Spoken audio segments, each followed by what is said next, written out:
As medidas adotadas até agora pelo governo do PT têm sido insuficientes para reanimar a economia. A opção de incentivar determinados setores da indústria com intervenções pontuais via desoneração tributária, especialmente as montadoras de veículos com a redução da IPI, é uma tentativa desesperada de dar sobrevida ao combalido e superado modelo de estímulo ao consumo. As desonerações da IPI já estão produzindo um efeito desastroso nas contas dos municípios brasileiros. Pelos cálculos da Confederação Nacional de Municípios, o repasse de outubro do Fundo de Participação dos Municípios, o FPM, será 8,5% menor na comparação com o igual período de 2011. Especialistas apontam que a situação financeira dos municípios, aliada à retenção do Fundo de Manutenção e Desenvolvimento da Educação Básica e de Valorização dos Profissionais da Educação, Fundeb, tende a se agravar ainda mais com as sucessivas desonerações da IPI, principal imposto na composição do FPM. O governo concede benesses ao setor industrial e quem paga a conta são os municípios, que terão de ajustar os gastos com os serviços públicos essenciais prestados aos cidadãos.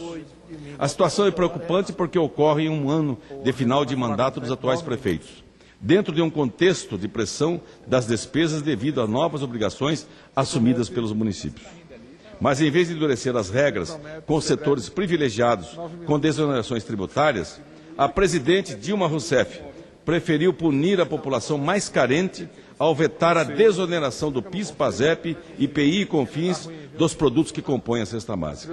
O veto é uma demonstração cabal de que o governo do PT não tem compromisso com os mais pobres desse país, mas sim com as montadoras, os banqueiros e os grandes conglomerados empresariais que sempre foram beneficiados pelo Palácio do Planalto. Na verdade, o que o Brasil precisa é de um choque de medidas estruturais de sustentação permanente na economia, sem remendos e medidas paliativas. Se esse governo as tivesse adotado, estaríamos numa situação muito melhor para o enfrentamento da crise econômica global. Justamente por não priorizar as reformas estruturais, tributária e previdenciária, o país foi atingido pela crise de 2008. O governo estimulou o consumo, o crédito e a liquidez, com desonerações fiscais, flexibilização dos compulsórios bancários e de medidas pontuais de estímulo.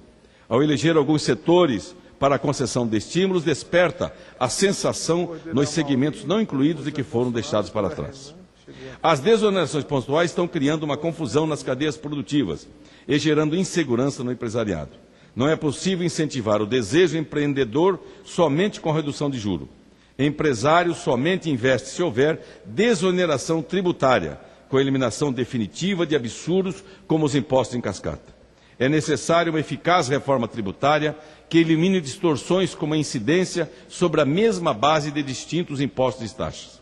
É fundamental um regime tributário que desonere toda atividade produtiva. Em contraste com os benefícios segmentados, a sociedade brasileira está pagando mais tributos do que nunca. A carga de impostos deve chegar este ano a 36% do PIB e crescer ainda mais com a sanha arrecadatória do governo federal. Além dos efeitos colaterais, os sucessivos pacotes econômicos lançados pelo governo desde 2010 têm produzido um desempenho econômico decepcionante. O resultado do PIB no segundo trimestre deste ano colocou mais uma vez o Brasil na lanterna entre os países no que se refere ao ritmo de crescimento econômico. A expansão de 0,5% do PIB no segundo semestre, frente ao igual período de 2011, fez do Brasil o último dos BRICS. A China registrou taxa de 7,6%, enquanto a Índia avançou 5,5% e a Rússia 4%. O crescimento do Brasil foi menor até mesmo do que países desenvolvidos como Estados Unidos e Japão, que cresceram 2,3% e 3,5%, respectivamente. Esse baixo crescimento deverá comprometer todo o ano de 2012. Segundo a CEPAL, a economia brasileira crescerá apenas 1,6% em 2012, o segundo mais baixo da América Latina.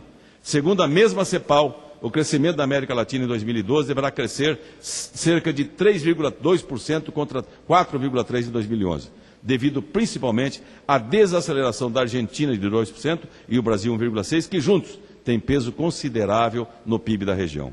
Infelizmente, a realidade é de que hoje o Brasil destoa dos BRICS e de muitos outros países importantes, especialmente os chamados emergentes. Estamos crescendo como um não emergente. Ainda de acordo com a CEPAL, o desempenho da economia brasileira será o segundo pior da América Latina em 2012, superando apenas do Paraguai com estimativa de retração de 2%. Se incluirmos o Caribe, o PIBinho do Brasil só ficaria à frente de 5 países em uma lista de 33.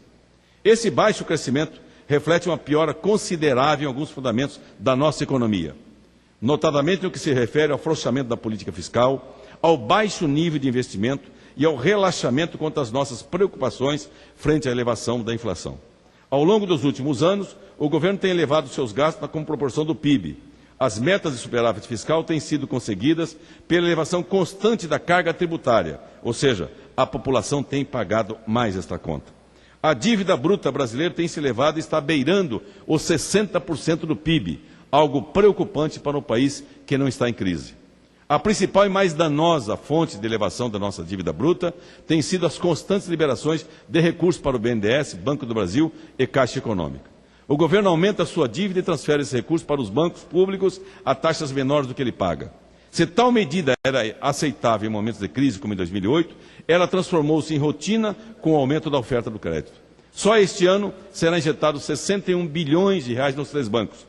Além do custo fiscal, existe o custo de perda da transparência, já que essas transferências não ficam registradas no orçamento. O governo está construindo um verdadeiro orçamento paralelo que já sugou mais de 300 bilhões de reais nos últimos anos. Outra questão que continua a nos preocupar é a inflação. Apesar do baixo crescimento, o índice inflacionário manteve-se em nível muito alto. Imagine quando a economia estiver crescendo mais. Como vamos conseguir crescer 4% ou mais sem acelerar a inflação? O que já está acima do que é saudável para o país. Segundo dados divulgados recentemente, a inflação no Brasil se descolou ainda mais dos padrões internacionais no terceiro trimestre de 2012. De 22 países que adotam o regime de metas inflacionárias e que já divulgaram números referentes a agosto, em apenas 3 países, o índice de preços ao consumidor superou os 5,2% acumulado pelo indicador brasileiro em 12 meses. Para os economistas, o mercado de trabalho apertado, o alto grau de indexação, a baixa taxa de investimento e o descompasso entre oferta e demanda continuam por trás da resistência nos preços no país. Mas 2 fatores passaram a ter papel preponderante sobre a dinâmica inflacionária nos últimos meses: o choque de commodities e a depreciação cambial. O que diferencia o Brasil de outras economias, além do câmbio mais depreciado no momento, é a inflação inercial, ou seja, quando a inflação passada alimenta a inflação futura. O que, aliado ao baixo desemprego, permite repasses maiores nos preços do serviço nos 12 meses encerrados de agosto.